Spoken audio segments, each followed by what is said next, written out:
بسم اللہ الرحمن الرحیم۔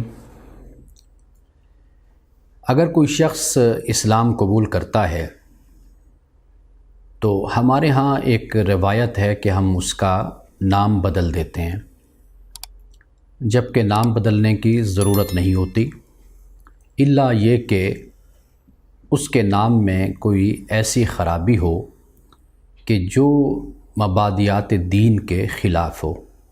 یعنی مثال کے طور پر کسی کا نام ایسا ہے کہ جس میں شرک کا شائبہ ہے، یا ایسا نام ہے کہ جو بالکل انبیاء علیہ السلام کی تعلیمات کے خلاف ہے۔ رسول اللہ صلی اللہ علیہ وسلم نے اس لیے عبداللہ، عبد الرحمن ان ناموں کو آپ نے پسند کیا تھا۔ اس کی وجہ یہ تھی کہ عرب کے معاشرے میں شرک تھا اور لوگ عبد الکعبہ یہ نام رکھ لیا کرتے تھے، یعنی کعبہ کا بیٹا، کعبہ کا عبد، بندہ۔ اللہ اور ہمارے درمیان جو تعلق ہے وہ ابدیت کا تعلق ہے، اور یہ ابدیت سوائے اللہ کے کسی کے لیے نہیں ہے۔ یعنی اللہ کی بارگاہ میں جھکنا اور اپنے آپ کو ایک غلام کی حیثیت سے رکھنا کہ اللہ سبحانہ و تعالیٰ نے جو حکم دیا اس حکم کو وہ بجا لایا، تو یہ ابدیت کا تعلق ہے۔ وَمَا خَلَقْتُ الْجِنَّ وَالْإِنسَ إِلَّا لِيَعْبُدُونَ۔ عرب کے معاشرے میں چونکہ شرک تھا تو رسول اللہ صلی اللہ علیہ وسلم نے اس لیے عبداللہ، عبد الرحمن کو پسند فرمایا اور ان ناموں کی آپ نے تلقین فرمائی۔ اگر کوئی صحابی مسلمان ہوئے، ان کے نام میں اگر کوئی خرابی تھی اس طرح کی، تو آپ نے عبد الرحمن یا عبداللہ ایسا نام آپ نے ان کا رکھا۔ تو اگر کوئی غیر مسلم اسلام قبول کرتا ہے تو اس کے نام میں اگر کوئی ایسا لفظ ہے کہ جس سے کوئی شرک اور کوئی کفر کا تعلق نہیں بنتا، تو پھر اس کے نام کو بدلنے کی ضرورت نہیں ہوتی۔ یعنی مثال کے طور پر بہت سے لوگ ایسے ہیں مسیحی کہ جن کے نام کے ساتھ مسیح آتا ہے۔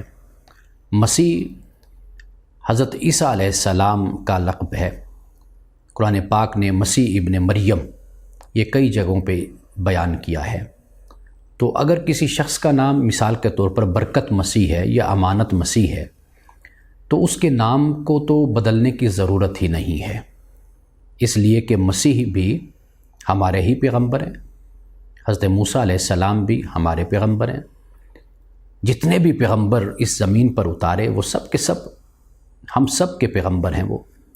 تو لہٰذا اگر اسلام کی قبولیت سے پہلے کسی کے نام کے ساتھ اگر کوئی ایسا نام آتا ہے کہ جس کا تعلق پہلے پیغمبروں کے ساتھ ہے، تو اس کو بدلنے کی ہرگز ضرورت نہیں ہے۔ تو ہمارے ہاں یہ تکلف کیا جاتا ہے کہ بجائے اس کے کہ ہم اسے دین سکھائیں، ہم اس کے اخلاق اور کردار کو سنواریں، تزکیہ نفس کریں اور ایک اسے اچھا انسان، ایک اچھا مسلمان بنائیں، ہم سب سے پہلے یہ کام کرتے ہیں کہ اس شخص کا نام بدل دیتے ہیں۔ حالانکہ نام نہیں بدلنا ہوتا بلکہ کام بدلنا ہوتا ہے، انسان کی سوچ اور فکر کو تبدیل کرنا ہوتا ہے۔